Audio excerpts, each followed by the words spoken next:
Welcome to Issues That Matter. I'm Cynthia Pooler, and my guest today is Diane Sare, who is running for the United States Senate.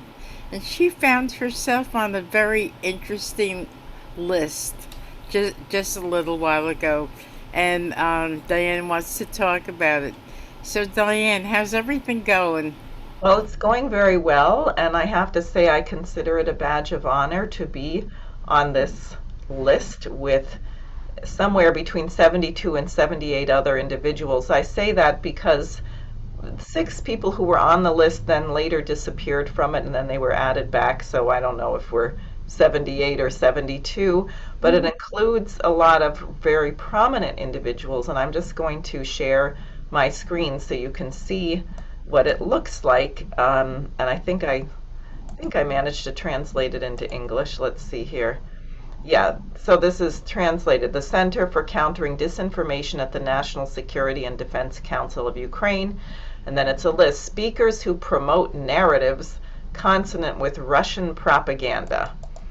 And someone in France who's on this list, Diane Sare, a French think tank, said that the point of doing it in this form where you can't, this is an image, it's not the text. So if you do a search for me or you do a search for Graham Fuller, you won't find this.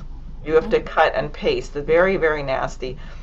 So Graham Fuller, Helga Zepp LaRouche, and I want to say something about that because the first 30 people on this list, Jens Jorgen Nielsen, Colonel Richard Black, who you may know has spoken out a lot about Syria, Ray McGovern, who I know is familiar to you, Jim Jatras, Harley Schlanger, Alain Corvez. The first 30 people on this list, myself included, George Koo, Jacques Cheminade, all spoke recently at conferences of the Schiller Institute. And it's as if they cut and pasted the speakers list right into this document. The conferences were called for by Helga Zepp LaRouche to have a dialogue, not because everyone agrees precisely, but all of us think that you cannot afford a nuclear war between superpowers, and we should come up, there's Eric Denissé, we should come up with some way to get a negotiated solution that protects the legitimate interest of the population, including emphatically respects Russia's security interests. Cliff, there I am, there's me. Jeff Young, he was the Democratic nominee in Kentucky, won for Congress. Mike Callicrate is a farmer. Say, what is a farmer doing on this list? Well, he spoke at the Schiller Conference about starvation and famine being caused by this. Jason Ross, I'm just going to scroll to more people that everyone knows. Claire Daly from the European Parliament, and one of your guests who's been here frequently, Tulsi Gabbard, whom people know. Let's see here. Jacques Bode, if you're reading intelligence on the situation there, he's quite well known. Jeffrey Sachs, for God's sakes, a Harvard guy who looted Western Europe. Rand Paul, a sitting U.S. senator. Douglas McGregor, also very outspoken against the war policy. Now, somewhere down here is Scott Ritter, I think. You passed them already. Oh, did I pass Scott Ritter? Okay, Glenn Greenwald. Yeah, your other guest, Scott Ritter, I somehow accidentally passed him. So you see, Kim.com, all kinds of bloggers, think tanks, people who have been prominent. Your guest, where was he? I want to find him on here. Somewhere up here. Scott Ritter. I mean, it's actually, I'm quite honored to be on a list with these people. There he is. Yeah, because all of these people I consider to be quite courageous in daring to use their authority to stand against the official narrative. And what Scott Ritter asked first in one column in Consortium and then later more sharply in a column today is there should be an investigation. Schumer, he sent an open letter to his senators, Schumer, Gillibrand, and his Congressman Tonko, saying, hey, looks like all of you voted to fund an organization which is putting my security and personal safety in jeopardy, since it's well known that Ukrainian lists often become kill lists. In fact, there's a journalist in Spain right now who fled Ukraine in fear of her life, and they've now added her to some international list of war criminals. And they're trying to extradite her, a journalist. So this is very serious. But further, I am an opponent to Schumer. I'm running for election against Schumer. So is this kind of a way of silencing his political opposition, trying to get me out of the way, trying to make sure I don't get any press coverage, to make sure there's no debate on these policies? What in your opinion makes this more frightening than the McCarthy era? What do you think? Well, I don't know. I mean, the McCarthy era was actually terrible because, of course, it destroyed people who had worked with FDR and put us on a trajectory toward war with Russia and China. So I think that was very dangerous, and I think some people were driven to have heart attacks by the stress and things like that. The Ukrainians have an active Nazi component. It is not a secret to anyone paying attention that they are the ones committing hideous war crimes against Russian prisoners of war.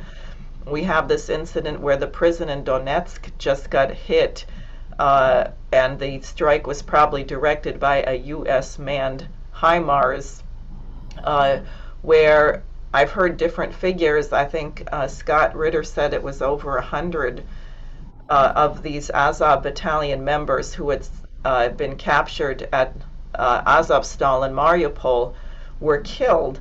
Why would that be? Why would Russia's trying to expose the war crimes to the world being committed by these Nazis. So in what interest would Russia have to murder the evidence? It's obviously not in their interest. It would be in the interest of Ukraine, which is trying to keep up this image of the innocent, clean, aggrieved party of the Russian unprovoked aggression. And I think that's very serious, and it's known all over Ukraine that mayors and even I think military people or civilians who've advocated, hey, why don't we try and come to a negotiated settlement? Can we stop the fighting? We don't want to just all get ground up like hamburger meat. People like that have been bumped off. They've been tortured. They've been assassinated by Ukrainian hit squads. So I think that's what makes this list, it is a threat. I mean, we're here in the United States, but our nation has become party to this. Our nation, in effect, is a co-belligerent now in this war, which is a very serious problem. See, my contention is during the McCarthy era, everybody knew it was McCarthy that was doing all this stuff, saying all this stuff, accusing people, making lists.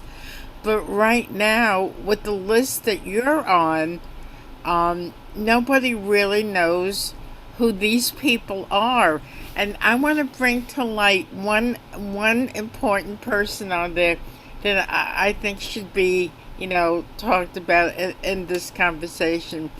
You were saying that one of the people that created this list is one of the people that are in the biolabs in Ukraine.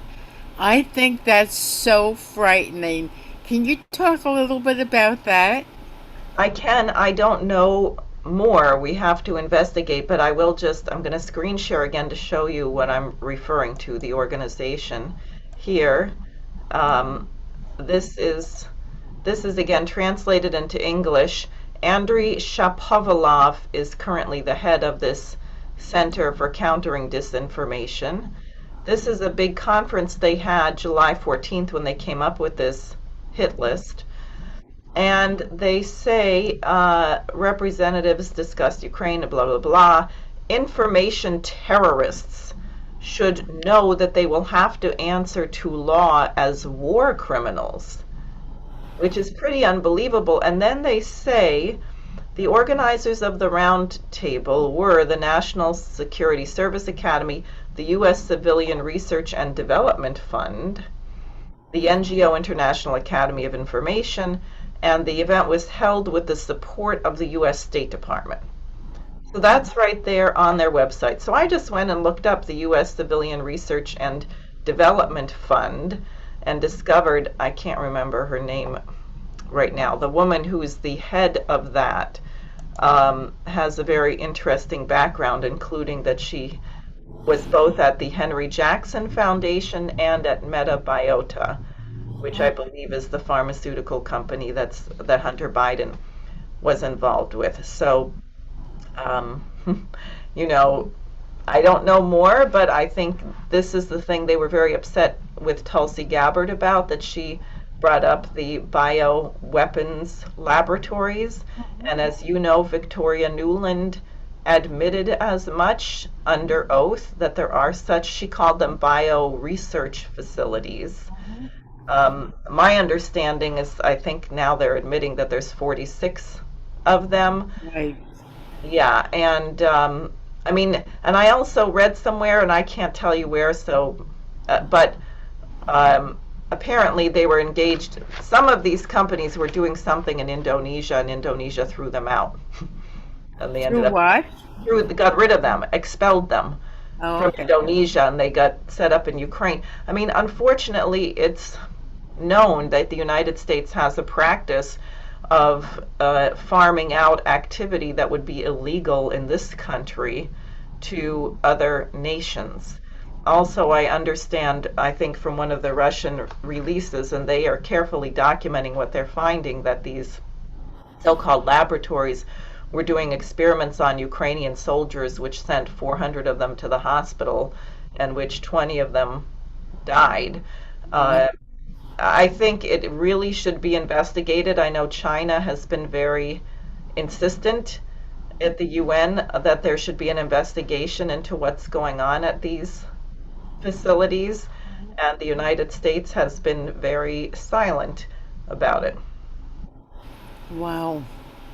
Wow. And you know, people turn on the news, they watch MSNBC or they watch Fox or CNN, but I think a majority of people are unaware of the conversation that we're having right now. Would you agree? Yes, Mm-hmm. I think they are. I think, if you don't mind, just to take a step back or a step above, which is my concern and the reason I chose to run against, well, there were many reasons to run against Schumer, but his loyalty and support of the lying and misnamed intelligence agencies, but also his support of Wall Street.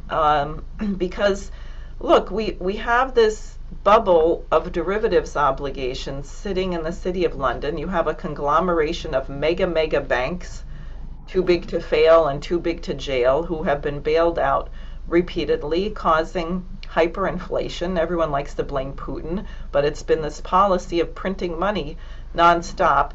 And and Klaus Schwab, I don't know if you are aware of this, but in his book, The Great Reset, he says, it's most unfortunate, but it seems that eradicating poverty is the biggest threat to the environment.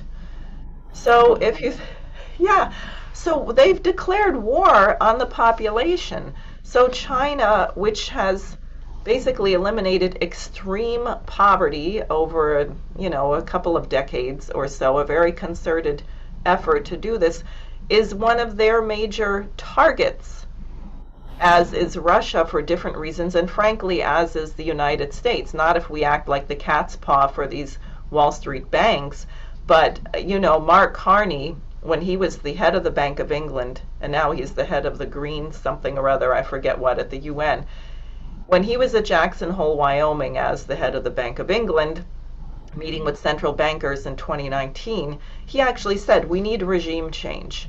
We can no longer have governments beholden to their populations, but we need central banks taking over this function. And the only way I think at this point that you could really, you would have the power to stop these banks, which brag that they have $140 trillion at their disposal to ram through their anti-growth, murderous starvation, food shutting down policies, is if the big nations, the US and China, the two biggest economies on the world, were to collaborate, or US, China, Russia. That cannot be allowed, and it's just such a typical British divide and conquer game to get the major powers at war. So, since you're on that list, what do you think the ramifications will be? If Well, I think there'll be, my intention is the ramifications will be fantastic, that this will help to bust up a disgusting blackout of my candidacy and the work of the Schiller Institute and the work of these other people. In fact, a statement was circulated by several of the people who spoke at the conferences and others who were on that list, thanking, saying hats off to the Ukraine Center for Disinformation for identifying for people where they can find an alternative narrative to what they're being told in the news media. All you have to do is look up these people, and we don't all agree on everything, but it'll give people a much more rounded assessment of what's actually happening in the world. So I think it could backfire very, very badly for them, and that's my intention. So, when you found your name on the list, were you surprised? Um, no. Okay. No, not terribly. So, how's your campaign going? Oh, it's going well. It's becoming very clear how intense the blackout is. The New York Times had an article asking, why are there only two candidates for governor, Lee Zeldin and Kathy Hochul? What happened to all the independent parties? Uh-huh. And then they say, oh, well, there were these new ballot measures that threw everybody off the ballot. And they go Right. on. Now, the journalist who wrote that article called my campaign because he knew that my campaign volunteers collaborated with members of the Libertarian Party in exposing the Republican Party scam to get the independence line on the ballot, that they had filed 1,000 pages of photocopies, and happily they were thrown off. The Independence Party was thrown off the ballot. They say not one word about the fact that there is an independent candidate, in my case the LaRouche affiliate, but independent, I'm not with the major parties, that succeeded and got on the ballot. And that's after talking to my campaign manager for quite some length of time. So it's very clear they are hoping, they're terrified, because what I did on the petitioning indicates that I have a very powerful in the streets presence in the state. And they're just somehow hoping that, you've heard the term whistling by the graveyard, hoping that if they just don't say anything and they can just keep it quiet and no one will discover what I'm up to. So I actually felt quite honored to be included on the list. It means people have taken notice. They're terrified of what I have to say. And we just have to do a lot more. We have to be present everywhere. You know what I find so amusing? Chris Cuomo is going to have a new show on another cable network, and he's on YouTube. And one of the things that he's been talking about is that this two-party system doesn't work. We need multiple parties in this country, to be a viable democracy. And I feel like shaking his shoulders and saying, "Chris, it was your brother that made sure that the other parties in this state will not be viable." I find that pretty. It's sad, but it's amusing at the same time. Yeah, it is really something. I mean, do you want to hear outrageous? In the argument for the rationale of why they had to triple the signatures.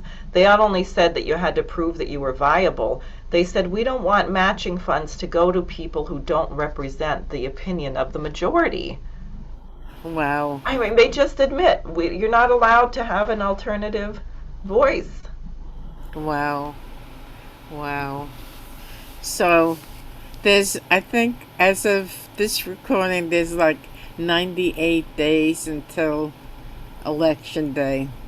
I bet these 98 days are going to be chock full of stuff for you to get done, right? Yes, yes, super busy. We're running around getting to the state fairs, and I'll be getting some billboards up soon around the state. I want to say things that are provocative. One idea is stop blaming Putin, rebuild America. Uh-huh. I want to put them in the areas where people will find them the most offensive and get people talking about it. But saying something like stop blaming Putin, I think a lot of people will get really angry and say, what is she talking about, right? Yeah, that's right, and that's the idea. Okay. They Okay. should be angry. I mean, really, they should be angry that the city, New York City, put out that disgusting, we talked about it before, the public service announcement about if there's a nuclear war, just go inside, close the windows, and turn on the radio, and you're going to be okay, and you have this. Really? Yeah.